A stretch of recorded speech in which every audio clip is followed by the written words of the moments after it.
संतोष मगर official या आपल्या YouTube चॅनलमध्ये स्वागत आहे. चॅनलला सबस्क्राईब केलं नसेल तर सबस्क्राईब करायला विसरू नका. शिक्षक भरती आणि शैक्षणिक घडामोडी संदर्भातल्या लेटेस्ट अपडेट्स आपण या चॅनलला पाहतो. हा व्हिडिओ जर तुम्ही फेसबुकला पाहत असाल तर फेसबुकला फॉलो करायला विसरू नका. अशीच ऑथेंटिक माहिती तुम्हाला चॅनलला पाहायला मिळेल.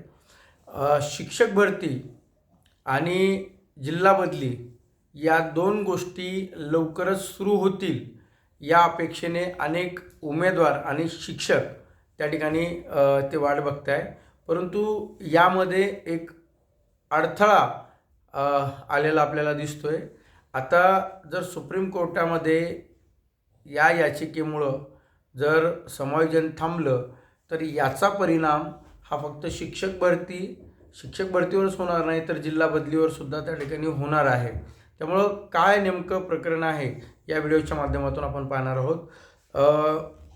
खरं तर समायोजन सुरू आहे. म्हणजे अतिरिक्त शिक्षकांचे संच मान्यतेनंतर समायोजन आणि समायोजनानंतर जिल्हा बदली आणि शिक्षक भरती ही प्रक्रिया त्या ठिकाणी राबवली जाणार होती. 31 मेपर्यंत जिल्हा बदली त्या ठिकाणी होणार होती. गेल्या 3 वर्षापासून आंतरजिल्हा बदलीचा टप्पा अजून राबवला गेला नाही आहे. म्हणजे हे 7वा टप्पा होता. त्यामुळं कधी यावर्षी तरी आता जिल्हा बदली होईल या अपेक्षेने महाराष्ट्रातले अनेक शिक्षक त्या ठिकाणी आशेवर होते. आणि शिक्षक बदली झाल्यानंतर लगेच शिक्षक भरती जी आहे म्हणजे शिक्षकांच्या बदल्यानंतर शिक्षक भरती ही प्रक्रिया सुरू होईल याही अपेक्षेने अनेक लाखो उमेदवार जे आहेत ते या अपेक्षावरती होते. परंतु सर्वोच्च न्यायालयामध्ये 15 मार्चच्या संच मान्यतेचा जो शासन निर्णय आहे त्याच्या विरोधामध्ये सिंधुदुर्ग जिल्ह्यामधले 32 शिक्षक हे सर्वोच्च न्यायालयामध्ये त्या ठिकाणी गेलेले आहेत. त्या ठिकाणी तो डायरी नंबर म्हणजे अजून त्याचा नंबर पडलेला नाही आहे याचिका नंबर, तर 3-4-34-65/26 म्हणजे आत्ता याचिका दाखल केली आहे. ही याचिका श्री शशांक आटक आणि इतर त्यांचे जे सहकारी 31 आहेत त्यांनी युनियन ऑफ इंडिया आणि इतर अशी यांच्या विरोधात म्हणजे महाराष्ट्र सरकार आणि सेंट्रल गव्हर्नमेंट यांच्या विरोधात ही याचिका त्यांनी दाखल केलेली आहे. त्यामध्ये त्यांनी 2 महत्त्वाचे मुद्दे मांडलेले आहेत. ते 2 मुद्दे कुठले आहेत तर 0 ते 60पर्यंत 2 शिक्षक हवेत, तेही नियमित हवेत. म्हणजे शासनाने एक निर्णय घेतला होता की एक शिक्षक हा पूर्ण वेळ आणि एक शिक्षक हा त्या ठिकाणी सेवानिवृत्त कर्मचारी त्या ठिकाणी देण्यात येईल. तर हा सुद्धा मुद्दा त्या ठिकाणी मांडण्यात आलेला आहे. तर 2 शिक्षक जे तुम्ही देणार आहात तर ते 2 शिक्षक हे नियमित द्यावेत असं त्या याचिकेमध्ये त्या ठिकाणी म्हटलेलं आहे. निवृत्त चालणार नाहीत. त्यानंतर ते TET पासच घ्यावे लागली तर 4 वर्ग असताना म्हणजे त्यांचं म्हणणं असं की जर ते TET पासच घ्यावं लागत असतील तर 4 वर्ग असताना भिन्न भिन्न विषय, भिन्न भिन्न इयत्ता, मग आठवड्याला 48 तासिका अध्यापन करणे शक्य नाही. ऑनलाईन सुविधा नसल्याने शाळेतून बाहेर जाऊन काम करावे लागते. मुख्याध्यापक चार्ज बरोबर वर्गही घ्यावे लागतात. आर्टिकल 21A हा भंग आहे असं त्यांनी आणि RT 2009चा सुद्धा भंग होत आहे असं या याचिकेमध्ये त्यांनी म्हटलेलं आहे. आता दुसरा मुद्दा त्यांनी मांडला आहे की पदवीधर विषय शिक्षक हे विज्ञान आणि गणित, भाषा व समाजशास्त्र साठी 3 हे पटासाठी द्यायचे नसून वर्गासाठी द्यायचे असताना शासन RT 2009चा भंग करत आहे.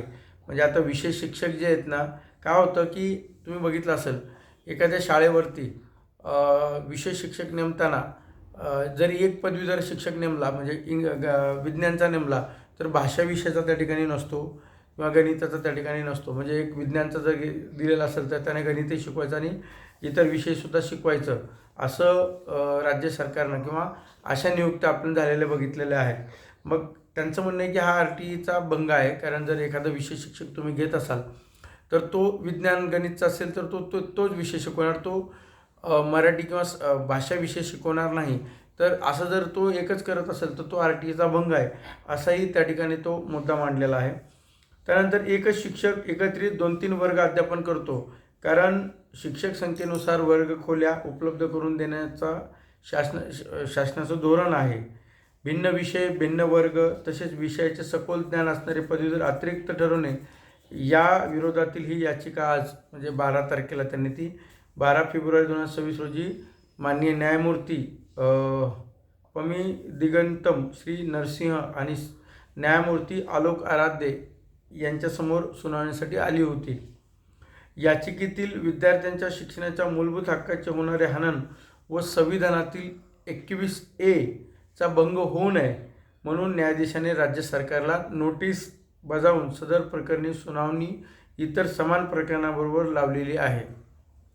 आता या कामी म्हणजे जे सर्वोच्च न्यायालयामध्ये ज्यांनी याचिका ज्यांच्या माध्यमातून टाकली ते सिनियर वकील सुधांशू चौधरी, तसेच सर्वोच्च न्यायालयातील जे वकील आहेत वत्सला विज्ञा, त्यानंतर ॲडव्होकेट शकुल गटोले आणि ॲडव्होकेट बालाजी शिंदे यांच्या माध्यमातून ही याचिका टाकलेली आहे. मला वाटतं औरंगाबाद आणि नागपूर तसेच कोल्हापूर खंडपीठामध्ये सुद्धा ही याचिका गेलेल्या आहेत. त्यामुळं विद्यार्थी हित आणि गुणवत्ता शिक्षण यासाठी दिनांक 15 मार्च 2024चा शासन आदेश रद्द होण्यासाठी ही याचिका दाखल करण्यात आली असून यासाठी सर्वोच्च न्यायालयातील कॉन्सिलर हे काम करत आहेत.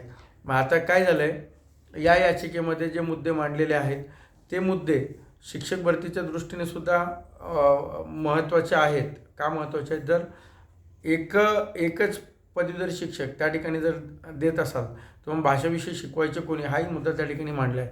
मग तिथं जर भाषा शिक्षक, परत विज्ञान शिक्षक असे वेगवेगळे शिक्षक दिला तर शिक्षकांची संख्या त्या ठिकाणी वाढू शकते. म्हणजे मुद्दा सरळ मांडताना त्यांनी तो तसा मांडला आहे. जर एकच पदवीधर शिक्षक दिल्यानंतर बाकीचे सर्व विषय त्यांना शिकवायचे, तर RT ॲक्टमध्ये असं नाही आहे. तो विषय शिक्षक जर घेत असाल तर तोच विषय त्यांना शिकवला पाहिजे असं त्या ठिकाणी मांडलेलं आहे. आणि निवृत्त शिक्षक न देता त्या ठिकाणी नियमित शिक्षक द्यावे असं मांडलेलं आहे. जर हे दोन्ही मुद्दे जर झाले तर त्या ठिकाणी शिक्षकांची संख्या वाढू शकते, हे तेवढंच खरं आहे. परंतु आता काय झालं आहे की समायोजनाला तात्पुरती स्थगिती द्यावी असं त्यांनी तो मुद्द्यामध्ये घेतलेला आहे. कारण काय की अतिरिक्त शिक्षक ठरवताना या सर्व बाबीचा त्यांनी विचार केला आहे राज्य सरकारने. मग आता काय होणार की सरकारने म्हणजे सुप्रीम कोर्टाने विचारणा केली आहे राज्य सरकारला. आता राज्य सरकार त्या ठिकाणी ॲफिडेविट मांडेल आणि ॲफिडेविटमध्ये ते काय मांडतात ते महत्त्वाचं आहे. जर उद्या ॲफिडेविट मांडल्यानंतर सुनावणी झाली आणि सर्वोच्च न्यायालयाने जर तात्पुरती स्थगिती जर याच्यावरती दिली तर एक गोष्ट निश्चित आहे, ही तात्पुरती स्थगिती जर याच्यावर जर पडली, समायोजनाच्या निर्णयावर जर पडली तर काय होईल की अतिरिक्त शिक्षकांचं समायोजन होणार नाही. समायोजन झालं नाही, जैसे ती परिस्थिती ठेवली तर जिल्हा बदलीला त्या ठिकाणी थोडासा प्रॉब्लेम येऊ शकतो. कारण जोपर्यंत सुनावणी होणार नाही तोपर्यंत शासन त्या ठिकाणी जो अतिरिक्त शिक्षक कसे ठरवणार, कारण जैसे ती परिस्थिती सांगितलेली, त्यामुळं अतिरिक्त शिक्षक ठरवले नाही तर मग जिल्हा बदलीला सुद्धा जोपर्यंत हा निकाल याच्यामधून काही आउटपुट मिळत नाही किंवा निकाल पूर्ण होत नाही, त्यामुळे जिल्हा बदली थांबू शकते. आणि जिल्हा बदली जर थांबली तर प्रसंगी जिल्हा बदली होत नाही तर तोपर्यंत जिल्हा बदली होणार नाही तोपर्यंत शिक्षक भरती करू नका असं जुन्या संघटना त्या ठिकाणी जोर धरतील. कारण मागच्या वेळेस सुद्धा असं झालं होतं, जोपर्यंत बदल्या होणार नाही तोपर्यंत शिक्षक भरती त्या ठिकाणी थांबली होती. तर सर्वोच्च न्यायालयाचं मध्ये हे जे पिटिशन आहे हे पिटिशन तेवढंच महत्त्वाचं आहे. त्यामुळं लवकरात लवकर सुनावणी होऊन यावरती काही ना काहीतरी आउटपुट निघावं. दुसरी गोष्ट अशी आहे की सरकार या सुप्रीम कोर्टाच्या निर्णयाला कशा पद्धतीनं त्या ठिकाणी उत्तर देतं हे सुद्धा महत्त्वाचं आहे. जर याच्यामधून तिसरा मार्ग सरकार काढत असेल तर जिल्हा बदली नेमकं कुठल्या धर्तीवरती करणार, कुठल्या नियमाने करणार आणि जिल्हा बदली होत नाही तोपर्यंत शिक्षक भरती करणार नाही हे निश्चित आहे. त्यामुळं या निर्णयाकडे आता सर्वांचं लक्ष लागलेलं आहे आणि तेवढाच महत्त्वाचा हा निर्णय आहे. बघूया सरकार आता नेमकं काय यावरती तोडगा काढते. तर ही माहिती आवडली असेल तर आपल्या मित्रांसोबत शेअर करायला विसरू नका, आपल्या शिक्षकांसोबत शेअर करायला विसरू नका आणि चॅनलला सबस्क्राईब करायला सुद्धा विसरू नका. धन्यवाद.